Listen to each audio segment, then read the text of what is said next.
Hello everyone, Pantoufleee here today to discuss something Wargaming announced in their stream previously. I think it was around Tuesday, where they did the 6.7 update stream and they announced that all the heavy tanks are gonna get an HP buff. And I really wanted to discuss this new feature because it's gonna affect maybe a lot the game, or maybe not, we don't know.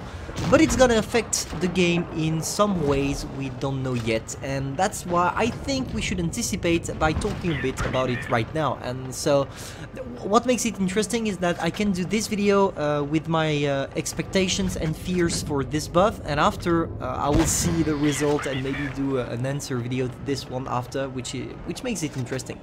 So for those of you who didn't see, Wargaming is gonna increase the life points of pretty much every single tier 10 heavy tank in the game. So, is it a good thing?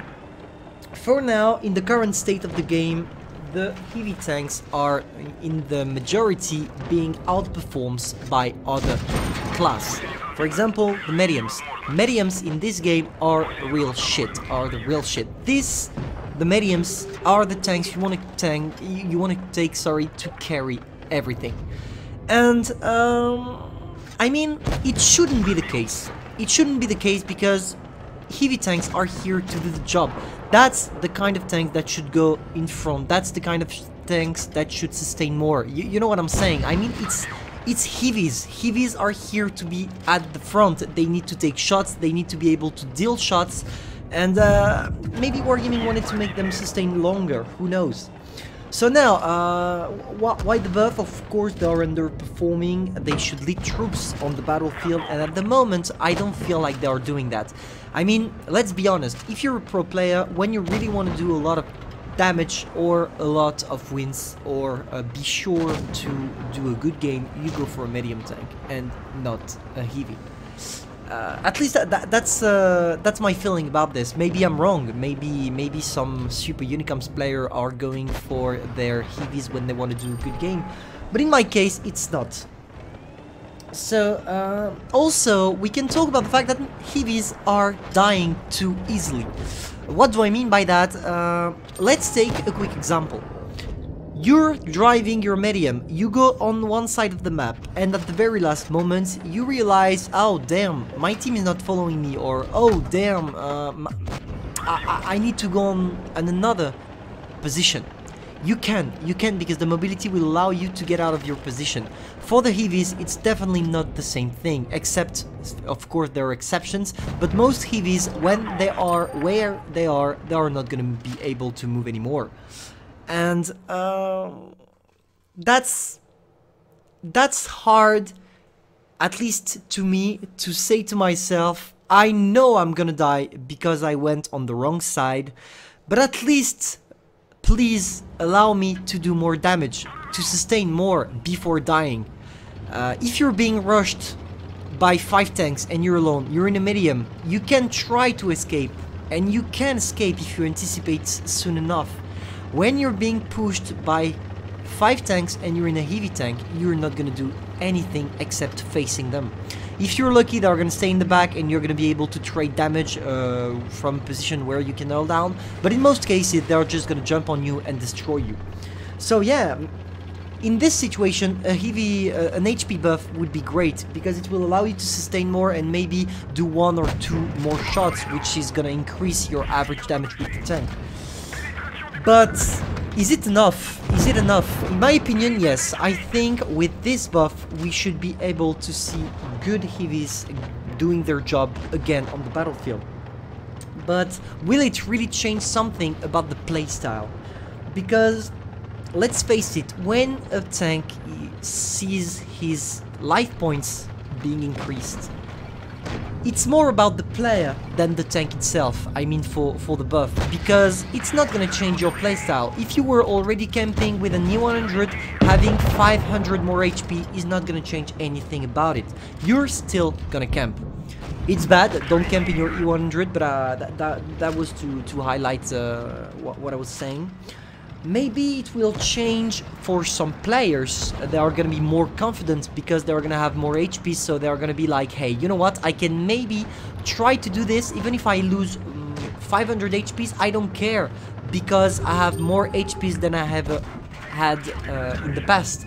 So yeah, maybe it's gonna increase a bit the aggressive playstyle on heavies, making the game a bit less boring. I hope it's gonna do that. If it does that, I will be the happiest player ever. But we need to wait for the update to drop to be sure about this.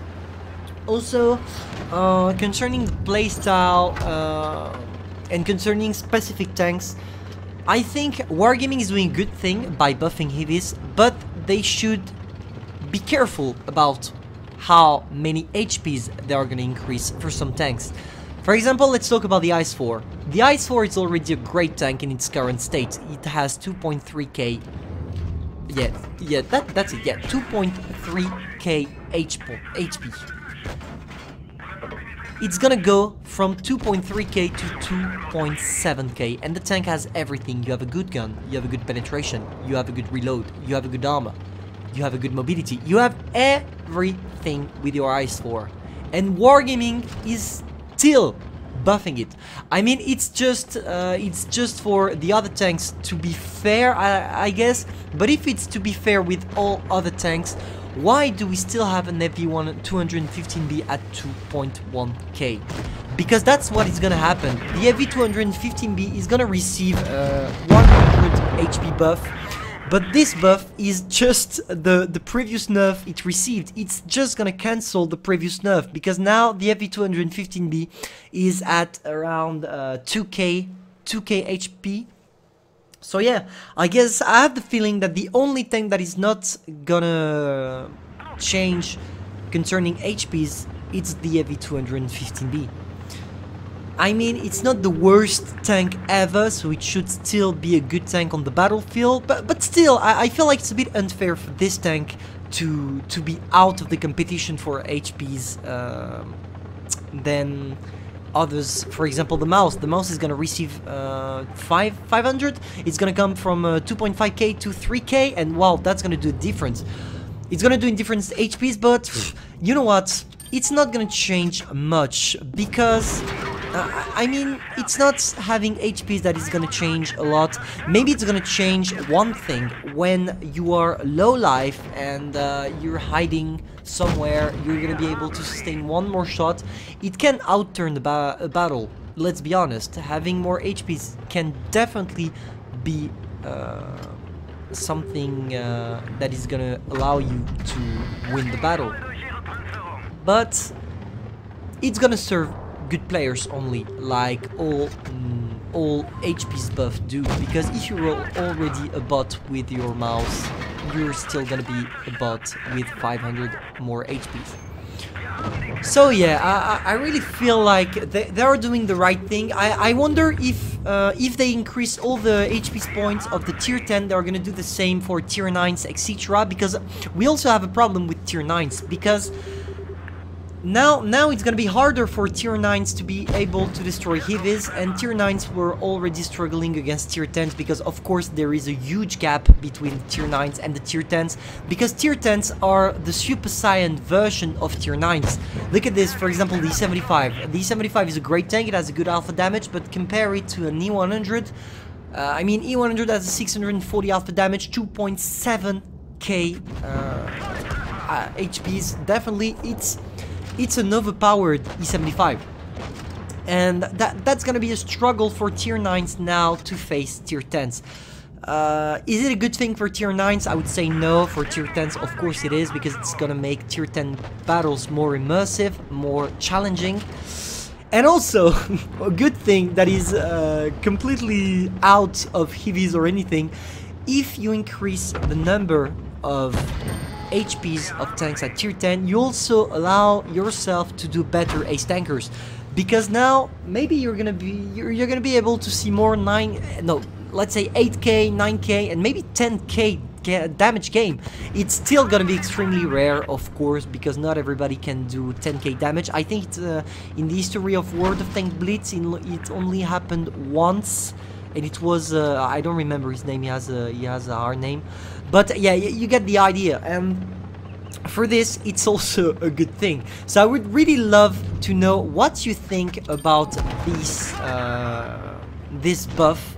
Tell me in the comments. It's interesting. I really want to have your point of view. Personally, I think it's a great idea. I was really glad Oregon did this, and we are gonna wait for them to completely release this, to have statistics on how tanks are performing right now. I just hope it's gonna allow us to sustain more on the battlefield. I hope you enjoyed. If that's the case, feel free to subscribe, like and share. Don't forget that you're not here to be better, but to be the best. Pantoufleee, over.